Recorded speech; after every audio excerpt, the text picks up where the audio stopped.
صديقي لوتاكو، جهز بقى فشارك ومسلياتك وظبط الدنيا واستمتع بحكاية النهاردة علشان حماسية جدا. ومن غير ما اطول عليك يلا بينا نكمل الحكاية. تخيل معايا شاب يتيم وكل زمايله اللي في المدرسة بيتنمروا عليه، لكن بتحصل المفاجأة، بيكتشف ان عنده قوة مرعبة، قوة بتعادل قوة ملك الشياطين ويمكن اكتر.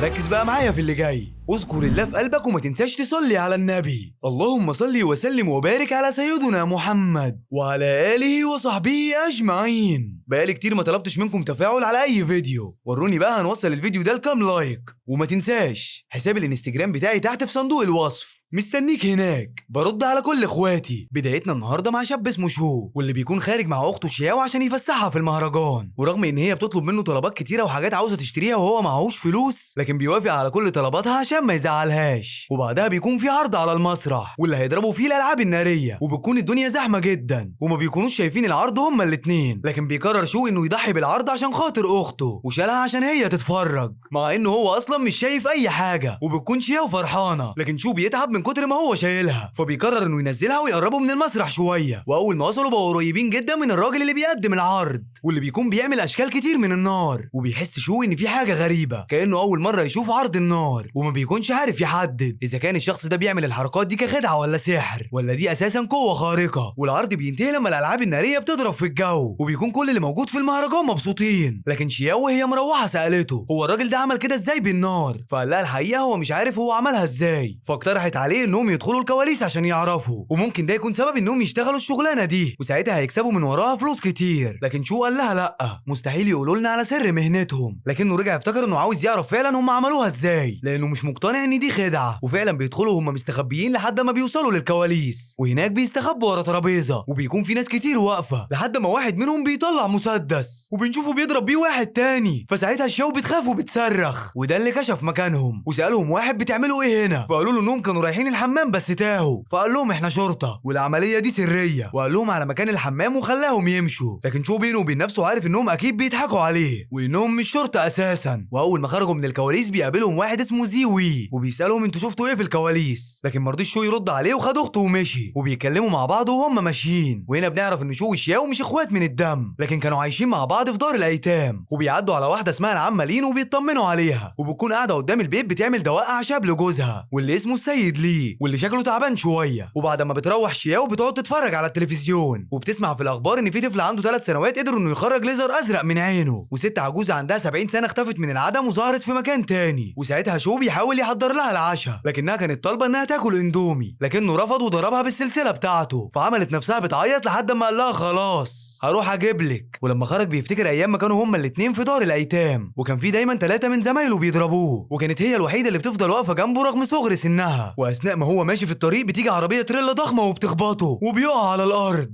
والدم حوالين جسمه. وساعتها السلسله اللي كان لابسها بتنور وبترفع جسمه بعيد عن الارض، وبيفضل الدم يضخ في جسمه كله. بتحصل معجزه وبيفوق ومش بيكون حاسس باي وجع، وفي نفس الوقت بيكون السواق واقف جنبه شكله مرعوب عشان مفكره مات. لكن بيقدر شو انه يقوم من مكانه، وبيقول للسواق انت الغلطان، انت خبطتني وانا ماشي على ممر المشاة ولازم تدفع لي فلوس كتعويض. لكن السواق بيخاف وبيجري يركب عربيته، بيهرب بسرعه وبيقول على شو انه شبح. لكن شو بيفضل يسال نفسه هو انا ليه مش حاسس باي وجع، وبيقول لنفسه انه ممكن يكون عنده قوه خارقه. وبعدها بيكمل طريقه وبيروح السوبر ماركت بيشتري الاندومي، لكن صاحب المحل بيخاف منه وبيقول له انت ايه اللي حصل لك. فلما بيشوف شو الدم على دماغه بياخد الاندومي وبيجري بسرعه لدرجه انه بيخبط في الناس وهو بيجري. ولما بيدخل لاخته بتساله ايه اللي حصل، فقال لها ان في عربيه خبطته، لكن خبطه بسيطه وما حصلوش حاجه. وبيديها الاندومي بتاعها وبيقول لها انه هيدخل يستحمى عشان يشيل اي اثار دم من على جسمه. لكن هو في الحمام فضل يتاكد ان مفيش اي جروح، وكان مستغرب جدا لحد ما خد باله ان في علامه ظهرت على كف ايده الشمال. وهو قاعد بالليل لوحده بيتفاجئ ان في قايمه ظهرت قدامه وموجود فيها اسماء اشخاص ما يعرفهمش، وبيفتكر السواق لما خاف منه. ساعتها ظهرت ارقام على راسه، وكمان نفس الارقام دي ظهرت عند صاحب السوبر ماركت، حتى ظهرت في الناس اللي خبط فيهم في الشارع. وهنا بيفهم ان قوته الخارقه اشتغلت، وانها بتزيد لما بيخوف اي حد، وبيقول لنفسه انه بالطريقه دي ممكن يبقى ملك الشياطين، وبيظهر قدامه انه ممكن يلعب لعبه اليانصيب، وفعلا بيشغلها وبيكسب تفاحه، ولما بياخدها ما بيكونش عارف يعمل بيها ايه، لكن جرب ان هو ياكلها، وساعتها طلعت ليزر احمر، وده زود قوته الجسمانيه بعضلات وخلته حاسس براحه كبيره، وبيكون كل مره بيلعب فيها بيتخصم منه 100 نقطه، وهو كان عنده 501 نقطه، ووصل انه بقى معاه نقطه واحده بس، لكن بيكتشف ان لما الشاو طلبت منه يعمل لها الاندومي قال لها اعمليه لنفسك، فاتضايقت منه، وده ساعتها كسبه 100 نقطه لانه تسبب ليها بمشاعر سلبيه، وبقى مبسوط جدا انه كسب نقط تاني، وبعدها كان قاعد بيتفرج على التلفزيون، وبيعرف ان في حريقه في السوق اللي في نص المدينه، وقرر انه هيطلع يشوفه من فوق سطح البيت، لكن لما طلع اتفاجئ ان الاتنين اللي شافهم في كواليس المهرجان موجودين، فاستخبى منهم بسرعه، وبعدها بيقربوا منه، فبيحاول انه يهرب منهم بسرعه، وقبل ما ينزل على السلم بيشوفوه وبيسالوه انت بتعمل ايه هنا، فقال لهم ان ده بيته وده السطح بتاعه، وهو كان خارج يجيب الفجل بتاعه من فوق السطح، فقالوا له انت لازم تدخل البيت حالا لان الوضع خطير وما تخرجش ابدا، وبعد كده فضلوا يتنططوا فوق سطح البيوت، وبينزل شو بعد ما كان مرعوب، وبيشوف اخته وبتقول له انت بتتكلم مع مين بره، لكن بيقاطعهم صوت واحد وقع من فوق السطح، لكن شو بيقول انه هيخرج لوحده، وبيقول لاخته ما تخرجش ابدا، وده بيخليها تتضايق، وساعتها برضه بيكسب من وراها نقط، لكن بعد لحظه بيشوفها خارجه وراه، وبعدها بيفكر شو ان الراجل اللي وقع ده هو نفس الراجل اللي عمل الحريقه اللي كانت في السوق، واكيد كان بيهرب من الشرطه ووقع هنا، لكن شو بياخد باله ان هو عامل نفسه مغمى عليه، فبيقرر ان هو يضايقه عشان يكسب من وراه نقط، وفضل يقول له انهم مش هيساعدوه، وبعدها بيقرر ان هو يفوق لوحده، وساعتها بيطلب ميه، فجاب له شو شويه تلج وقال له كل دول احسن، فاتضايق اكتر وقرر ان هو يقوم، لكن شو بيزقه على الارض مره تانية، لكن فجاه بيمسك ايد شو وبيطلع من ايده نار، لكن النار دي كل شويه بتطفي، وكل ما هو بيتضايق شو بياخد نقط اكتر، لحد ما في الاخر قال لهم ان اسمه ليانج، وانه كان بس بيهزر معاهم وعاوز يمشي، فشو قال له خلاص روح وخلي بالك من الطريق وانت ماشي، وبعدها بيدخل شو الاوضه وبيقرر انه يشتري بالنقاط اللي كسبها فاكهه سحريه، ولما بياكلها بيحس انه كان طاير في الفضاء، وانه شايف دوران الارض حوالين الشمس، وبيخرج من الاوضه وبيشوف تليفون شياو، وبيكلم زمايله اللي بيكونوا بيتناقشوا عن الحريق اللي حصل في المدينه، فخد التليفون وبدا يكتب لهم رسائل تضايقهم، واضح كده ان النقط عملت له وسواس في دماغه، وبعدها قرر انه يروح السوق قبل ما يروح المدرسه، وده عشان يبيع البيض اللي معاهم عشان يقدر يوفر مصاريف المدرسه، وبتكون كل حاجه ماشيه تمام، لحد ما زمايله في المدرسه عدوا عليه وبداوا يتريقوا عليه، لكنه رد عليهم بهدوء، وده اللي ضايقهم جدا وكسب من وراهم نقط، وبقى محترف في انه ازاي يكسب من اللي قدامه بهدوء، لحد ما واحد منهم قال له انت لازم تخلص بسرعه عشان تلحق المدرسه، وبيفضل يتريق عليه اشتريهم انت وانا امشي، فقال له باستخفاف ماشي يا عم هما بكام، فعلى طول شو مشى كل الناس اللي كانت واقفه في الدور، وقال له دول 47 بيضه يعني ب 75 يوان، فساعتها اتصدم وقال له بس انا معيش فكه، وطلع له الفيزا الذهبيه، وساعتها جت واحده اسمها سيو كينج وقالت له خد انا معايا فكه اعتبرهم سلف، وده اللي فرح شو جدا، وبعد ما دفعت الفلوس ما رضيش ياخد البيض وقال له خليهم ليك ومشي وهو متضايق، وبعد كده بنروح للمدرسه الثانويه وتحديدا في الصف الثالث،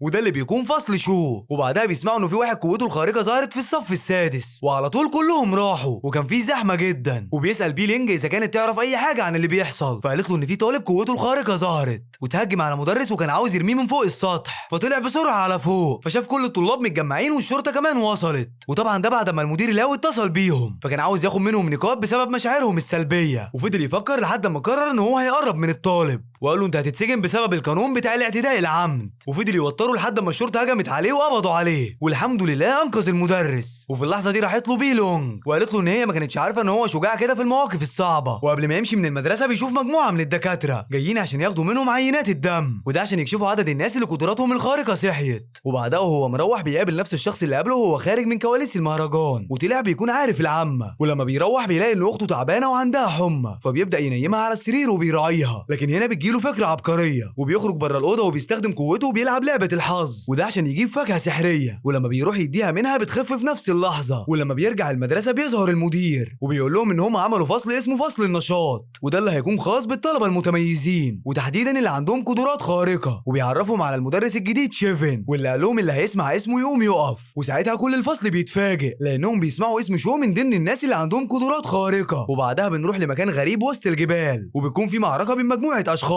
وفي واحد شكله غريب بيقدر يهزمهم كلهم، وتاني يوم في المدرسه بيجي لهم طالب جديد، والطالب ده بيكون اسمه جيانج، وده طالب عنده برضه القدرات الخارقه، وبيروح يقعد جنب شو وبيتعرفوا على بعض، وفي نفس اليوم بالليل بيروحوا اول درس ليهم وبيكون المدرس بتاعهم هو شيفن، لكن بيستغرب شو لان ده نفس الشخص اللي كان في كواليس المهرجان، وهو نفس الشخص اللي كان فوق السطح بتاع بيته، وبيسال نفسه ليه هما بيعملوا كل ده، وبيسالهم ايه اللي يعرفوه عن الصوديوم والبوتاسيوم، وبيقف شو يجاوب لكن بيبدأ يهبط فبيرجع يقعد تاني، وقال لهم ان الصوديوم هو الكاشف الوحيد عن عينات الدم اللي بتكشف القوة الخارقة. وساعتها بيضيف جيانج معلومة كمان، وانه كان بيستخدم في تبريد المفاعلات النووية، واللي كمان بيستخدم في صناعة الأسلحة السحرية. وساعتها بيبان على جيانج انه شاطر جدا، وبيبدأ يشرح شيفن عن تجربة الصوديوم بالاختلاط بالدم، وقال ان دم الناس اللي عندهم قدرات خارقة بيتحول من الأبيض للأسود، وكل ما درجة الغمقان بتزيد قوته. وبيقول لهم ان هو هيعمل ليهم اختبار الصوديوم، وهو واثق فيهم انهم هيكونوا اعمدة في المستقبل في المدينة. وبعد الاختبارات بيظهر ان ريو وجيانج عندهم كفاءة من الدرجة التانية، وبيظهر ان شو اقل درجة فيهم، لكن ما بيكونش متضايق. ولما بيروح البيت بيقرر ان هو ياكل من الفاكهة السحرية، ودي اللي هتزود كفاءته في الاختبار الجاي. لكن بيتفاجئ ان النظام بيقول له ان هو استهلك كل النقط بتاعته، وان الفاكهة دي مش هتكون موجودة بعد كده. وبعدها بيكون قاعد مع اخته وبيجرب حظه في النظام لحد ما بيظهر له ورقة سودا، وما بيكونش فاهم ايه ده، بيمسكها في ايده وبتطير ناحيه دماغ اخته. وفجاه الكوكب كله بيقف عن الحركه، واخته بتحس انها شايفه كوكب الارض من الفضاء. وبعدين بيحاول انه يشغل نظام الحظ بتاعه، لكن ساعتها بيجيله نفس الوجبه اللي ما بيحبهاش، فقرر انه يكسب من وراها فلوس، وراح السوق وقرر انه يبيعها. وناس كتيره جدا اشترت منه لدرجه انه بقى يكسب منها اكتر من بيع البيض. وبعدها بيقعد في اوضته بالليل وبيجرب كل القدرات الجديده لحد ما قدر ان هو يعمل سيف سحري وبيقدر انه يتحكم فيه. وبتكون دي اول مرحله من المراحل السبعه للقدرات الخارقه. وبعدها بيروح الحصه مع المدرس شيفن، واللي بيعلمهم تدريب جديد عشان يزودوا قوتهم. وبيفضل شو يتدرب عليه حتى وهو في البيت، لكن بيواجه صعوبة انه يطور سلاحه السحري. وتاني يوم بيقابل جيانج وبيسأله عملت ايه في التدريب، فقال له انا فضلت ساعتين اتدرب لحد ما قدرت اوصل للقوة الروحية. ولما دخل الفصل لقى ليو عمال يكسب العيال في لعبة الريست،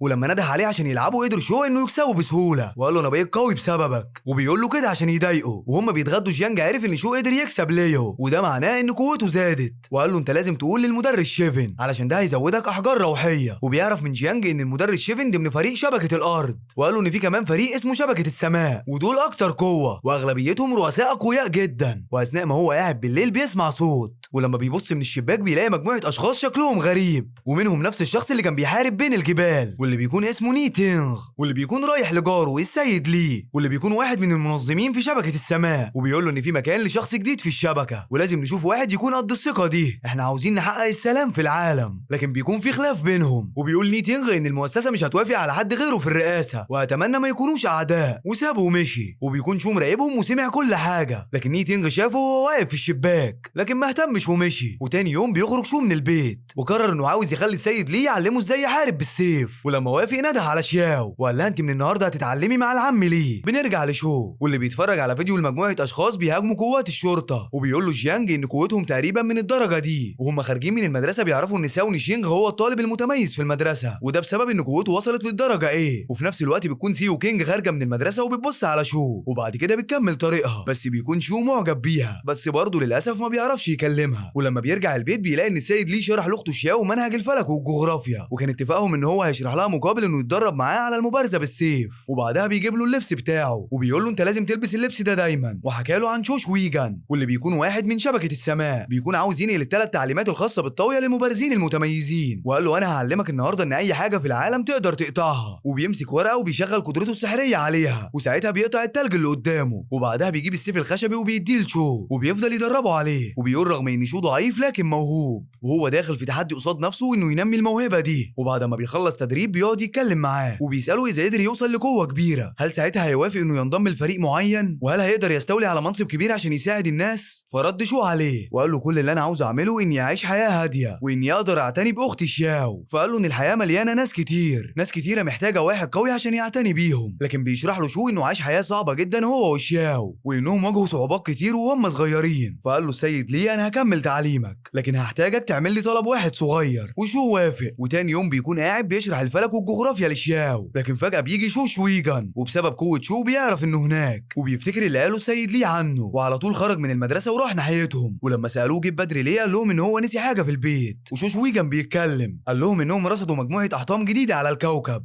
والاحطام دي جزء من المدينه بتاعتنا، وبيطلب منه ان المؤسسه بتاعته ما تتدخلش يوم الافتتاح، واكد عليه ان شبكه السماء عندها مكان فاضي لشخص جديد. وبعدها وبعدها سابه ومشي. وبعدها بنشوف السيد لي بيكلم شو، بيقول له لازم محدش يعرف انك بتتدرب عندي الفتره الجايه. وبعدين ساب له انبوبتين من الصوديوم والبوتاسيوم وقال له لازم تقيس قوتك بعد تدريباتك. ولما روح البيت وبدا الاختبار فجاه لقى نفسه من الدرجه ايه. بعدها بتتحول الانبوبه للون الازرق، وبيكون اللون ده مش موجود ضمن الجدول، وما بيكونش شو عارف ده معناه ايه. فقرر انه يخرج ويرمي انابيب التجربه. ولما جاله ليه عشان يعرف النتيجه قال له انه لسه في الدرجه زد. وبالليل بيقعد في اوضته يتدرب لحد ما بيقدر يوصل لتعويذه بتحميه من الصدمات على جسمه كله. وبعدها بيروح يطمن على اخته وبيكتشف ان هي كمان قدرت تخترق الغيمه بتاعتها وبقى فاضل لها 6 مراحل. فقال لها ان هو كمان اخترق مرحلتين من الغيمه وفاضل له 5. وكده هما الاتنين قوتهم بدات تزيد. وبتكون القوه اللي كسبتها شياو انها تقدر ترجع الكائنات اللي ماتت في الفتره الاخيره، وانها كمان تقدر تتحكم فيها. ومن ضمن الكائنات دي النمل والعصافير. وبعد كده عشان يختبر قوتها وداها حظيره الخنازير وخلاها تاخد مواصفات واحد فيهم. ولما رجعوا البيت خلاها تحضره وبدا يعمل عليه اختبارات. قرر يجرحه بالسكينه وبعدين طلع السيف السحري بتاعه وقتل الخنزير بيه. وبعدها بالليل بيسمعوا الاخبار وبيعرف ان الثلاثه اللي هجموا على الشرطه قدروا انهم يسرقوا خزنه من البنك وتسببوا في اصابه 17 شخص ومقتل 3 اشخاص. وبعدها هربوا وهم بياكلوا بيحس شو بالعصابه وهي بتهرب من على الجسر. وبيقرر ان هو يخرج، لكن بتقول له شياو ان هي حست بيهم هي كمان وانها عاوزه تيجي معاه. وبعدها بيطلعوا فوق السطح وبعدها بيستخدموا قوتهم السحريه وبيفضلوا يتنططوا فوق اسطح البيوت لحد ما بيوصلوا للجسر. وهناك بيشوفوا المعلم شيفن وهو بيواجه العصابه. وبتكون العصابه عندها قدرات خارقه وبيقدروا يتحكموا في النار والارض.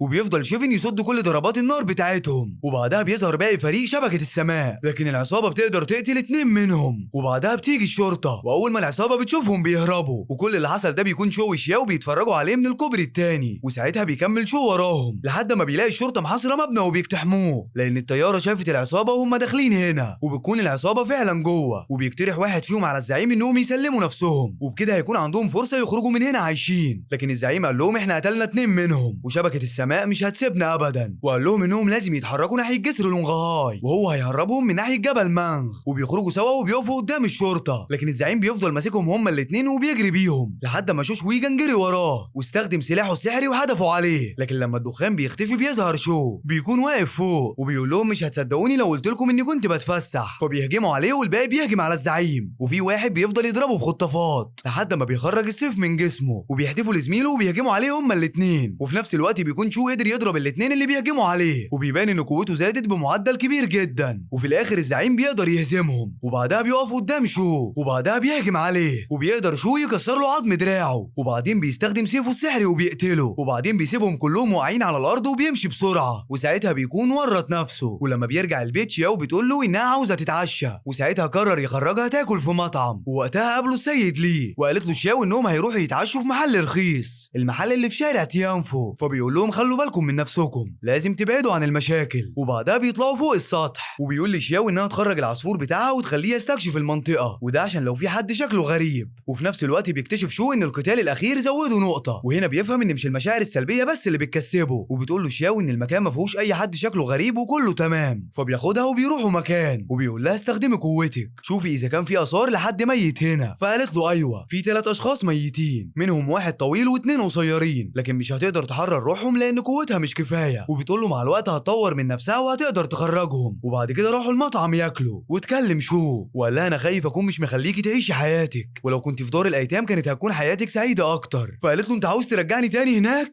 وفضلت تعيط وافتكرت لما كان كل شويه يرجعها الدار وتهرب من هناك وتجيله لحد ما لقى الشقه اللي مأجرها وخدها معاه. وبعدين قال لها انا مش هرجعك هناك، ووعدها ان المستقبل هيكون احلى وانه هيجيب بيت حلو ليهم يكون بتاعهم دايما ومش هيكونوا خايفين من الايجار بعد كده. وبيمسك ايدها وبيطمنها. وبعدين بيكون في هيئه تحقيق بيحققوا عن اللي حصل اخر مره للزعيم ورجالته والشخص المجهول اللي قدر يقضي عليهم واللي ما عرفوش يتعرفوا على هويته وده بسبب الظل الازرق اللي كان على جسمه. وبيقولوا انه خطير جدا ولازم يعرفوه، خصوصا انهم متاكدين انه مش من شبكه الارض ولا السماء. وبعدها بيرجع يبيع الطوف السحري وبيقدر يبيع الكميه كلها في 10 دقايق. وقال انه بالطريقه دي هيقدر يشتري بيت في وقت سريع، لكن بتواجهه مشكله وان نقط المشاعر السلبيه خلصت وهو مضطر انه يجمع على الاقل 1000 نقطه كل يوم. وبعدها بيظهر راجل مجهول وبيكون بيسرق واحده وهي نايمه وبياخد كل الفلوس اللي كانت عيناها في الدولاب وبيهرب. وبنرجع مرة تانية لشياو واللي بتصحى من النوم بالليل وبتروح تخبط على شو وبتقول له ان هي عندها مفاجأة ليه. ولما فتح الباب اتفاجئ انها قدرت تجسد جسم الزعيم اللي قتله من يومين، وقدرت كمان تتحكم في كل حركاته، واول ما بيشوفه بيتخض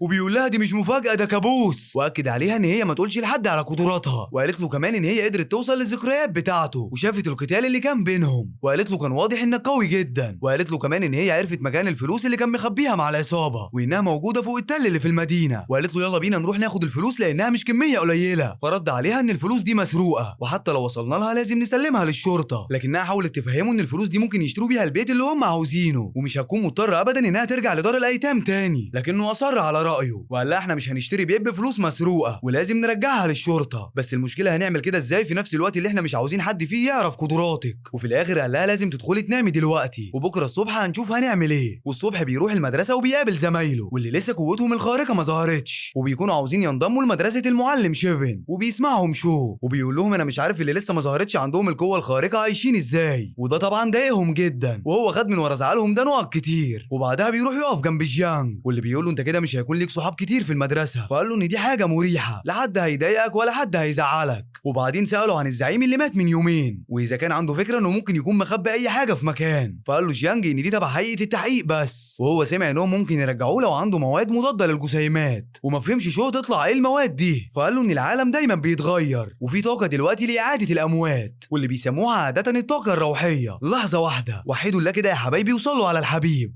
إعادة الأموات والطاقة الروحية كل دي حاجات فيستك، مجرد قصة ملهاش أي علاقة بمعتقداتنا، والحمد لله إحنا مسلمين وموحدين بالله. يلا بينا نكمل وما تنساش تصلي على النبي. ووراه على التليفون إعلانات لبعض النباتات واللي بيكون سعرها كبير جدا، وقالوا إن الأرض دي مسميينها الأرض المباركة لأن فيها طاقة روحية عالية جدا، ولسه هيئة التحقيقات ما قدرتش توصل لمصدر الطاقة دي لحد دلوقتي. فسألوا شو إذا كان في حاجة أغلى من الطاقة الروحية دي، فقال له إن في حاجة اسمها أحجار روحية ودي بتكون أغلى بكتير منها، وبعدها بيتجمع كل فصول المدرسة في الحوش، وده عشان المدير الجديد بيكون عاوز يقول لهم خطاب، وبيظهر إن المدير الجديد اسمه لوبي شاو وإن هو نفس الشخص اللي كان بيسرق البنت اللي كانت نايمة، لكن لما بيشوف الطلبة بيقول للشيفن ليه ما طلعوش الفصول بتاعتهم، فقال له إنهم مستنيين منه كلمة يقولها لهم، فقال له إن هو نسي الفلوس بتاعته في قسم الشرطة ولازم يرجع يجيبها، لكن رد شو وقال له ممكن تبعت حد غيرك يجيبها، فاضطر ساعتها يقول لهم خطاب وما كانش عارف يقول لهم ايه، بس اكد عليهم انهم لازم يذاكروا كويس وطلعهم الفصول تاني، والصراحه كان خطاب ملوش اي لازمه. وبالليل بيقابلهم في فصل الطلاب اللي عندهم قدرات خارقه وقال لهم انتوا حاليا طلبه في شبكه السماء وفي يوم من الايام هتكونوا منها وهيكون عندكم مهمات لازم تنفذوها، وانه من دلوقتي هو رئيسهم المباشر، وقال لهم عن العصابه اللي اتقتلت من يومين وسالهم اذا كان في حد فيهم يقدر يواجههم لو لسه عايشين، وبعدين كمل كلامه وقال لهم ان كان في شخص مجهول، شخص كان عليه ظل لونه ازرق، والشخص ده قدر انه يهزم العصابه لوحده، ولو حد يعرف هو مين او مكانه فين يبلغنا في اسرع وقت.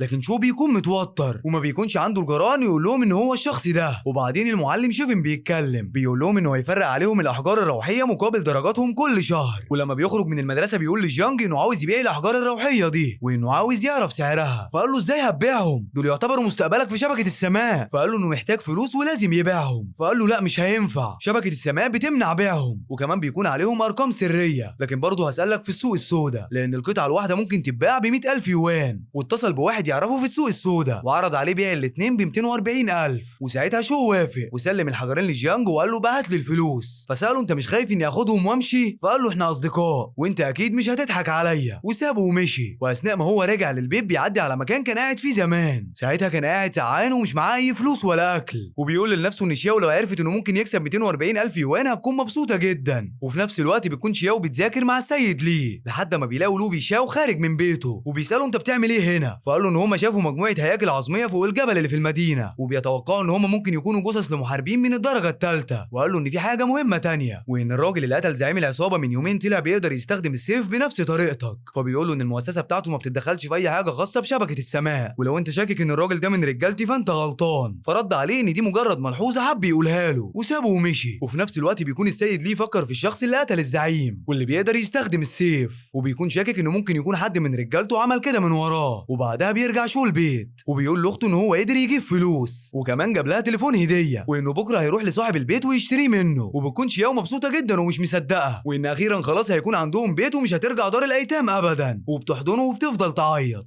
وتاني يوم بيكون شو بيبيع التوفو لحد ما لو بيشاو بيجي يشتري منه، لكن لما عرف انه طالب عنده قال له هاخدها مجانا، ولو احتجت حاجه في المدرسه قول لي على طول. الصراحه باين عليه راجل بجح، وفي واحد من اللي واقفين قال له انه شو يتيم وبيصرف على اخته وعيب عليك اللي انت بتعمله ده، فساعتها عيط واداله 100 يوان وقال له انا اسف ده اعتذار مني ليك، ولو احتجت اي حاجه في المدرسه تعالى لي برضه، وسابه ومشي. وبعدها بيجي اتصال لشو وان افتتاح الاحطام هيكون بكره، وان الاتوبيس هيمشي بكره الساعه 7 الصبح ومش مسموح بالتاخير، فبعت رساله لشياو وقال لها انه مش هيجي البيت يومين بسبب المدرسه. بنرجع تاني لشو وحاليا هو راكب عربيه من عربيات المدرسه واللي بتكون رايحه تامن المنطقه اللي هيتفتح عندها الاحطام، وما بيكونش عارف هي ايه الاحطام دي اصلا، وجيانج بيقول له ان هو كمان مش متاكد، بس غالبا هي حاجه سابتها الكائنات الفضائيه بعد غزوها للارض، وظهر منها كذا واحده بعد التغيير اللي حصل في العالم، وكمان سمع ان المعلمين بيروحوا هناك يقاتلوا وده عشان يكسبوا حاجه منها زي الاحجار السحريه والاسلحه السحريه، لكن اهم ما فيها عين التكوين واللي بياخدها بيقدر يخفي كل الاحطام، وقالوا ان دولتنا قدرت مره واحده تاخد عين التكوين، وحصل كل حاجه في هدوء وما حصلش اي حاجه خطيره. وبيكمل كلامه انه سمع عن سيف خطير كان مع واحد من شبكه السماء وكان موجود بالسيف ده هناك، وبعدها بيوصلوا لمخيم ماينغ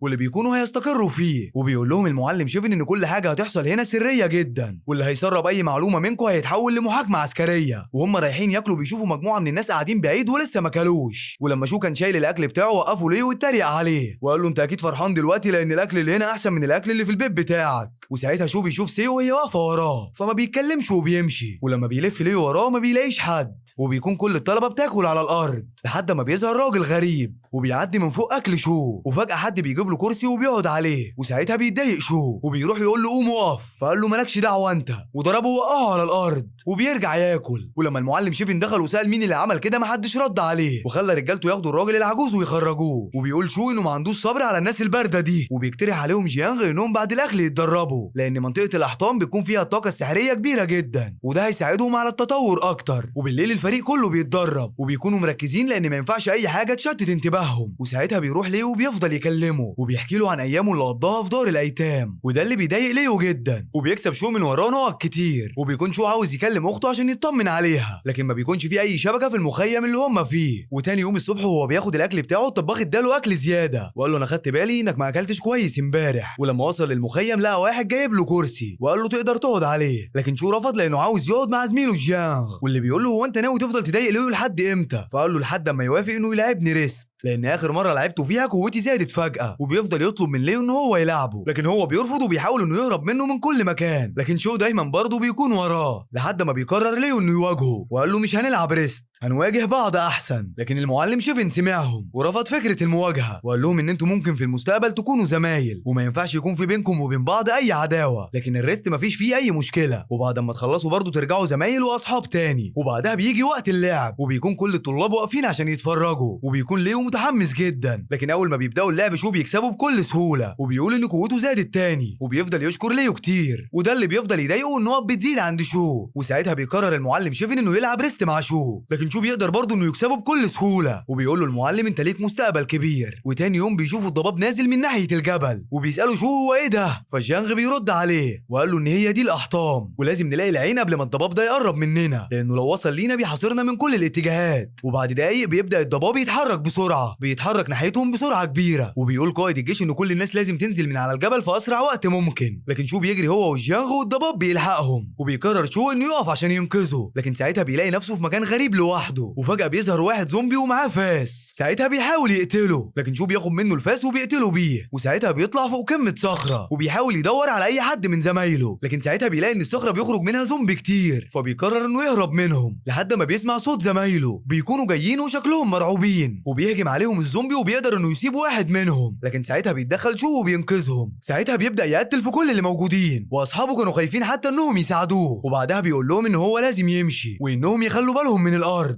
لان الزومبي بيطلع منها، وساب لهم فاس على الارض عشان يحموا بيه نفسهم، وسابهم ومشي، وبيكمل في طريقه وبيفضل يقتل كل زومبي بيشوفه لحد ما بيشوف واحد ميت بعيد، ولما بيقرب منه بيكتشف ان هو نفس الشخص اللي كان عاوز يديله كرسي عشان يقعد ياكل عليه، وساعتها بيفضل يجري عشان يوصل لاخر الضباب قبل ما الليل يجي، لكن ساعتها بيلاقي في شعاع احمر طاير في السماء فبيطير وبيوقف بيوقعه على الارض. ولما بيروح له بيلاقي ان في شخص هو اللي كان ضارب مسدس في السماء عشان حد يلحقه، وما بيكونش عارف مين ده، وبيتوقع ان هو الجاسوس الاجنبي اللي كان بيتكلم عليه جيانغ. وبنعرف ان الولد ده اسمه تشانغ هوان، وهو واحد من مؤسسه اجنبيه كانوا موجودين في الاحطام، والمؤسسه بتاعتهم ادتهم مسدسات، وده عشان وقت ما يكونوا محتاجين مساعده يضربوها في السماء وحد يجي ينقذهم. انما شو قال على نفسه ان اسمه ليو، ولما قال له تشانغ وريني السيف اللي انت لقيته ده، قال له لا، وانه مستحيل يديهوله، وافتكر كلام جيانغ عن السيف الاسطوري، فقال له انا اتشرفت بمعرفتك، لكن انا لازم امشي لاني انا قائد الصف الاول ولازم الاقي زمايلي. فقال له شو ان هو كمان قائد الصف وهيجي معاه، وده ما بيكونش على هوا تشانغ، لكن شو كان مصمم انه يروح معاه، وده لانه شاكك ان هو جاسوس وعاوز يقبض عليه. وبيفضل تشانغ يجري وشو بيجري وراه لحد ما بيلاقوا نفسهم في منطقه خروج الزومبي. ساعتها بيفضلوا يجروا منهم قبل ما يخرجوا من الارض، وبيكون تشانغ طمعان في السيف بتاع شو وعاوز ياخده منه، لكن شو ما بيرضاش يديهوله وبيفضل يجري. ولما بيقع تشانغ على الارض والزومبي بيهجموا عليه بيخرج سكينه صغيره وبيضربهم بيها، وبعدها بيهرب.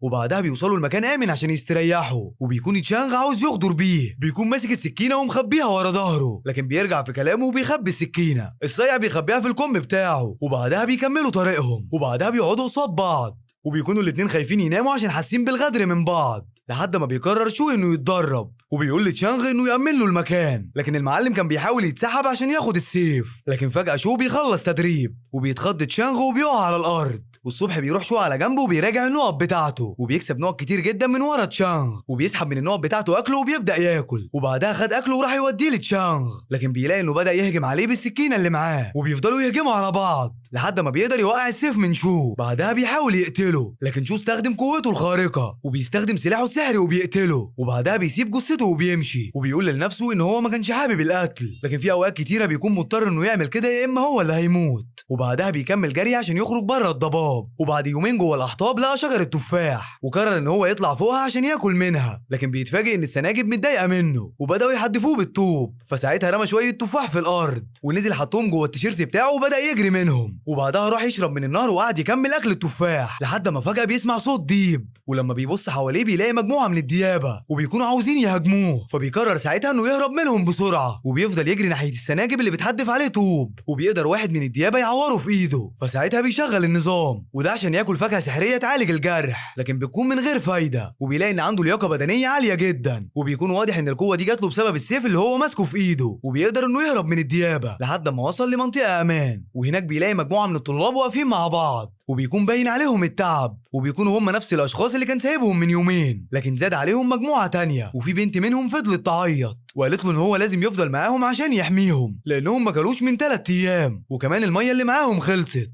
لكنه قال لها انه هيقعد هنا اليوم واحد، وبعدها مضطر انه يمشي. وبعد شويه قعد قدامهم وبياكل التفاح، وقال لهم لو عاوزين تفاح تقدروا تجروا من الاتجاه ده، اجروا لحد ما تلاقوا الشجره اللي عليها السناجب، لكن خلوا بالكم لان السناجب هتفضل تحدف عليكم طوب، وكمان ممكن تلاقوا ديب او اكتر في الطريق. يا عم ده انت لو بتخوفهم مش هتقول لهم كده، لكن قرروا انهم يتفقوا عليه عشان ياخدوا منه اكل، لكن شو قدر ياخد منهم الفاس وقال لهم ان هي اساسا بتاعته، وبعدها قرر يسيبهم ويمشي عشان يدور على عين التكوين، وساب لهم في المكان اللي كان قاعد فيه تفاحتين عشان ياكلوهم، وبعدها بيكمل في طريقه وهو بيفكر في اخته، وبيسأل نفسه عن احوالها دلوقتي ويا ترى هي بتعمل ايه، لحد ما بيتفاجئ بزومبي ضخم وراكب حصان وجاي عشان عاوز يقتله بالرمح، وبيقدر ياخد الرمح منه وبيوقعه من فوق الحصان، وساعتها بيلاقي ان في مجموعه كبيره من الزومبي والاحصنه بيهجموا عليه، فبيهرب منهم بسرعه وبيطلع فوق الجبل، فساعتها بيضربوا عليه السهام وبيفضل مستخبي منهم لحد ما يمشوا، وبعدها بينزل ياخد رمح من بتوعهم، وبيكون كده معاه 3 اسلحه، فاس ورمح وسيف، وفي نفس الوقت بتكون شبكه الارض مراقبه الوضع من فوق الجبل، وبيشوفوا مجموعه الفرسان من الزومبي وهم ماشيين، وبيقولوا ان الرصاص اكيد مش هيقتلهم، وبيقترح واحد فيهم انهم لازم يقتلوا الزعيم بتاعهم، وساعتها ده هيفكك التنظيم اللي هم فيه، وبيفضلوا مراقبينهم لحد ما بياخدوا بالهم ان في واحد منهم ماسك سيف على عكسهم كلهم اللي ماسكين رمح، وبيفهموا ان هو القائد بتاعهم، وبيكون راي واحد فيهم ان هو ممكن ما يكونش الزعيم، ممكن يكون واحد منهم لكن خسر الرمح بتاعه، لكن بيقرروا في النهايه انهم يقتلوه، وفعلا بيقف القناص عشان ينشل عليه، لكن لما ضرب عليه النار وقتلوا لقوا واحد منهم بيشاور عليهم، وبدات السهام تيجي ناحيتهم، وبيجروا كلهم من المكان بسرعه، ولما بيهربوا بيقولوا ان اللي قتلوه ده اكيد مش قائدهم، وانه ممكن يكون فعلا مجرد جندي، وبعدين بيفضلوا يراقبوا الفرسان لحد ما بياخدوا بالهم من شو اللي مستخبي على الجبل، لكن بيتفاجئوا ان شو هجم عليهم مره واحده وقتل واحد فيهم وخد منه الرمح بتاعه وهرب منهم بسرعه، وما بيكونش واخد باله منهم، لكن هم بيكونوا شايفينه كويس لحد ما بيمشي، وبعدها بيكون مستخبي من الفرسان على الشجره، لكن الحمد لله ما بيكونوش شايفينه، وبيفتكر وهو صغير لما كان بيلعب لعبه الاستغمايه كان دايما يستخبى فوق الشجره ويفضلوا اصحابه كلهم يدوروا عليه طول اليوم، بس الوحيده اللي كانت بتلاقيه هي اخته شياو. لكن وهو ماشي فجاه بيقابل فرسان الهياكل العظميه واللي بيكونوا عملوا له كمين وحاصروه من كل الاتجاهات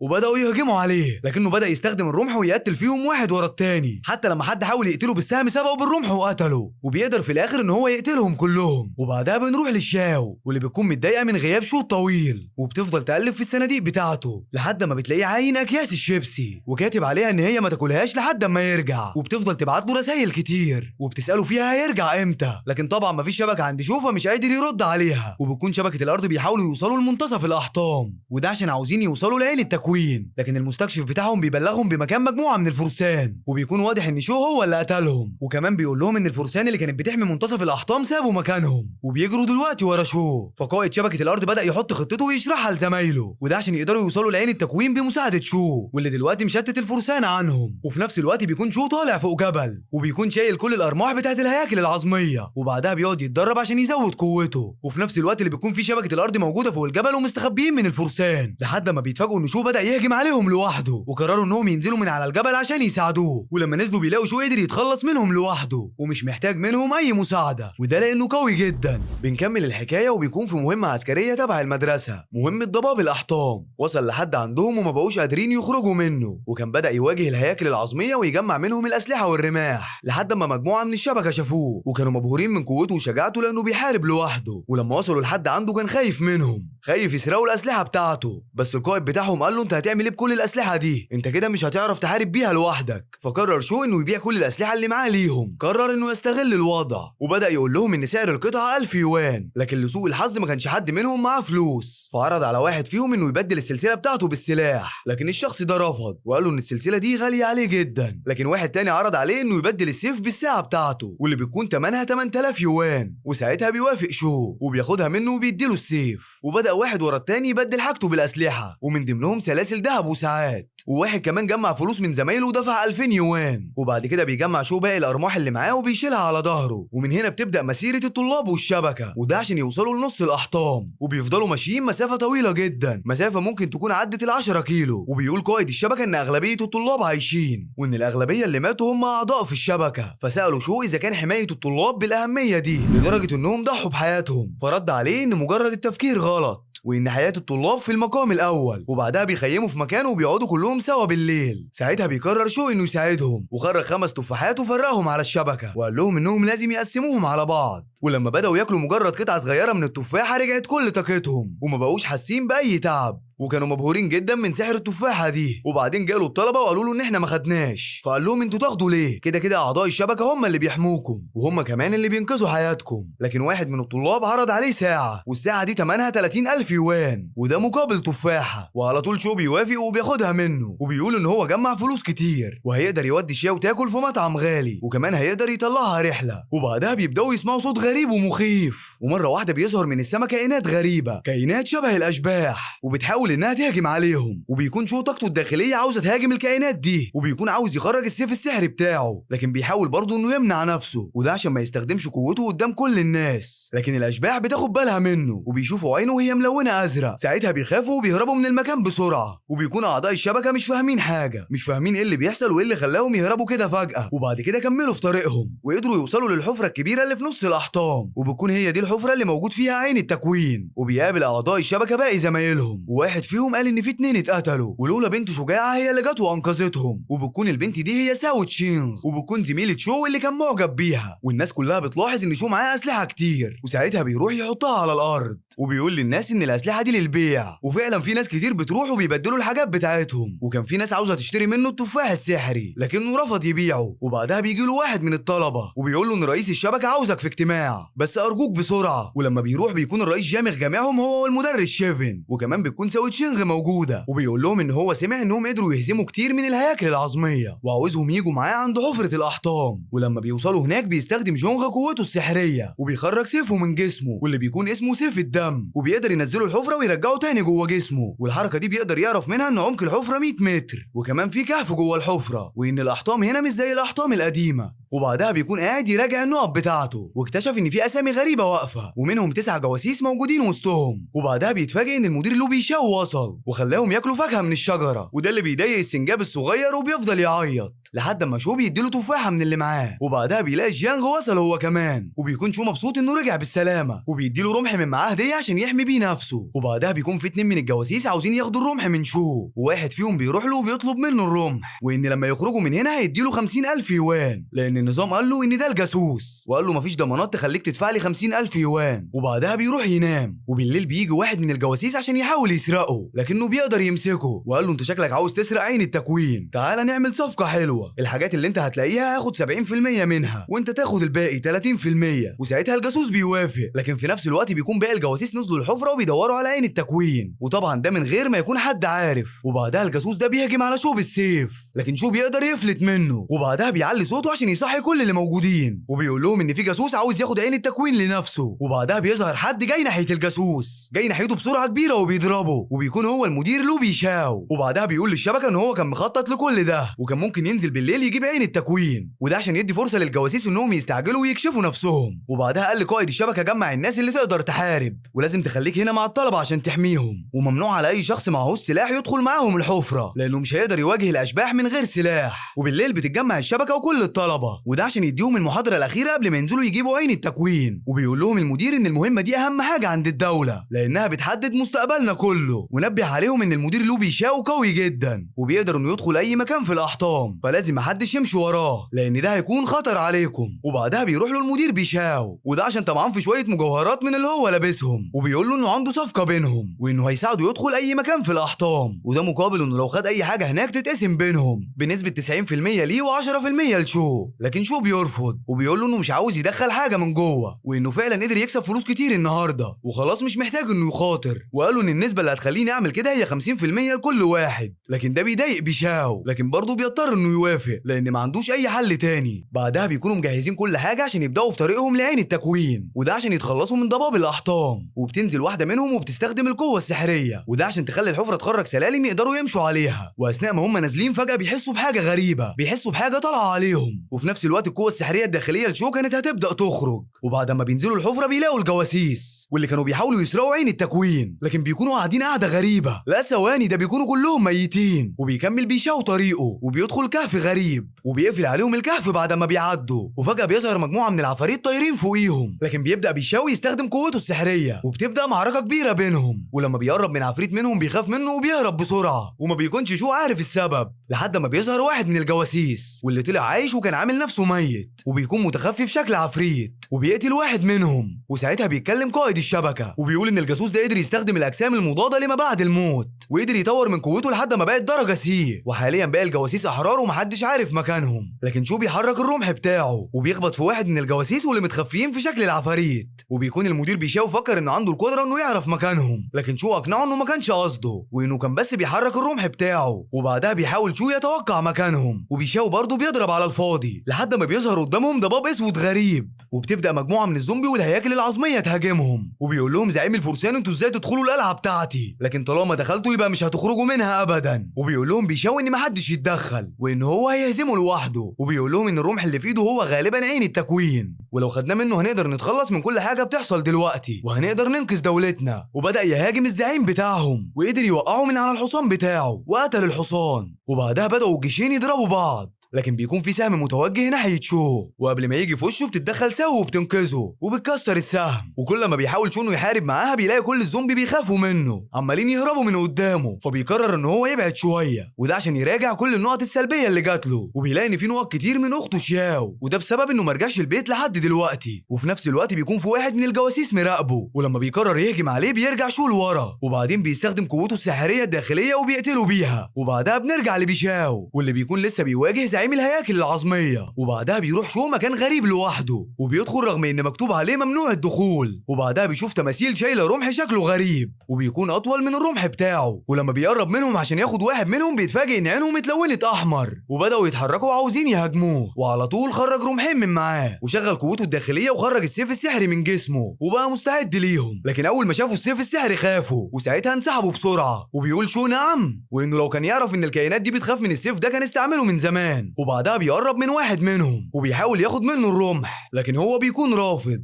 لحد ما شو هدده، فاضطر ساعتها انه يسيبه. وبيكون شو فرحان جدا لان الرمح ده هيكسب من وراه فلوس كتير. وفي نفس الوقت ده بتكون المعركه شغاله بين شبكه السماء والارض قصاد الهياكل العظميه والزومبي، وبتكون شبكه الارض مش قادره تتحمل، وبيطلبوا من بيشاو انه لازم ياخد عين التكوين بسرعه. وساعتها بتتدخل ساو وبتبدا تقتل مجموعه كبيره منهم. انما بيشاو بيكون في منافسه مع قائد فرسان الهياكل العظميه وبيتنافسوا على رمح عين التكوين. وفي نفس الوقت بيكتشف قائد شبكه الارض ان معاه سيف سحري، والسيف ده خلى قوته تزيد فجاه. انما بيشاو فقائد الفرسان قدروا انه يكتفوا بمجموعه تعابين سحريه وخدوا الرمح وبعد عنه. لكن بيقدر بيشاو بعدها انه يبعد كل التعابين عنه وبدا يهاجمه مره تانية. وفي نفس الوقت بتشق ساو تشينغ طريقها لحد ما بتوصل لمكان عالي وبتراقب المعركه من فوق، وبتفضل تدور على شو لكن ما بتلاقيهوش. وفي نفس الوقت بيكون شو دخل الكهف السري وبيدور على اي حاجه ليها قيمه عشان يبيعها. وبنرجع تاني لبيشاو اللي بيقدر ياخد الرمح من القائد، لكن ما بيحصلش اي حاجه. وبيكتشف ان ده اساسا مش عين التكوين، وبيلاقي قائد الفرسان داخل الكهف. وساعتها بيدخل وراه، لكن القائد بيلاقي كل الحراس محدش فيهم مع الرمح بتاعه، وبيلاقي بيشاو جه وراه. وساعتها قال للحراس انهم يقتلوه، وبقى بيشاو متحاصر ومش عارف يدخل. وبيكون شو وصل لعين التكوين، واول ما بيدخل قائد الفرسان بيشوفه، وساعتها بيجري عليه عشان يلحق عين التكوين قبله، لكن ما بيلحقش وبياخدها شو. وفي الوقت ده بتنور في جسم شو وبيخرج منها طاقه كبيره، طاقه بتخلي كل الزومبي والهياكل العظميه تتكسر وتموت، والبشر بيبداوا يختفوا، والضباب بدا هو كمان يختفي. وبعدها البشر بيبداوا يظهروا تاني في نفس المكان بتاع المعسكر القديم، والطلبه البنات بيفضلوا يعيطوا، وده لانهم مش مصدقين ان الكابوس ده انتهى. وساعتها بيكون شو مختفي، وجيانغ وساو بيدوروا عليه في كل حته، لدرجه ان بقى في اشاعه ان هو اتقتل على ايد قائد الفرسان. لكن فجاه بيلاقوه داخل عليهم، وبيكون لابس كل الاكسسوارات اللي هو كسبها، وبيسلم على جيانغ وقال له ان شاو تشانغ قالت له انه لازم يروح للمعلم شيفن، وده عشان يسجل الاسلحه بتاعته. وبعدها بيكون ماشي في الغابه، بيكون مروح، وبيتفاجئ ان اخته شياو مستنياه فوق شجره، وبتنزل عليه وبتحضنه وتعيط لانها كانت خايفه يحصل له حاجه، واعتذر لها انه اتاخر عليها وسابها في البيت لوحدها. بس هو عارف بيصالحها ازاي، وعدها انه هيخليها بكره تاكل في مطعم غالي، وقال لها انه كسب فلوس كتير في الاحطام، ووراها الساعه والسلاسل الذهب. وبعدها بيمشوا سوا عشان يرجعوا البيت، وبيقابلوا العم لين والعم ليه، واللي الحمد لله اطمنوا عليه، وقال له شو انا استفدت كتير بتدريباتك على السيف في الاحطام، ولولاها كان ممكن اموت. وبيقول له انه هيرجع يتدرب معاه تاني. ولما بيدخلوا البيت بيخرج شو من جسمه كورتين صغيرين، واحده سودا والتانيه ملونه، وقال لها انه خدهم من الاحطام وهم بيعتبروا غذاء قوي لاجسام الطاقه. وبعدها بيديها 2 من التفاح السحري اللي كان في الاحطام، ولما بتاكله بيظهر السنجاب وهو متضايق، لكن شياو بتكون مبسوطه بيه وبتقرر انها تربيه معاهم في البيت، وبتفضل تاكله شيبسي. لكن شو بيسيبهم وبيدخل الاوضه، وساعتها بيخرج عين التكوين، ولما بيجرب يستخدمها بيلاقي نفسه طاير فوق المدينه وشايف كل حاجه. لكن شياو بتجيله وبتقول له انها خايفه انه يسيبها تاني، لكن هو طمنها وقال لها انه مش هيروح في اي مكان، وانهم بكره هيشتروا ثلاجه وهيخرجوا يتفسحوا، وده طبعا بعد ما يبيعوا كل الاكسسوارات اللي معاه. وبعدها بنروح لاجتماع شبكه السماء، واللي دوروا كتير على عين التكوين، لكن محدش يعرف انها مع شو، وقالوا انهم شاكين في واحد من الجواسيس، وانهم لازم يلاقوا طريقه يتعاملوا معاهم بيها. وكمان قالوا انه جانغ قال ان في طالبين موهوبين وهم لو شو وسون شينغ،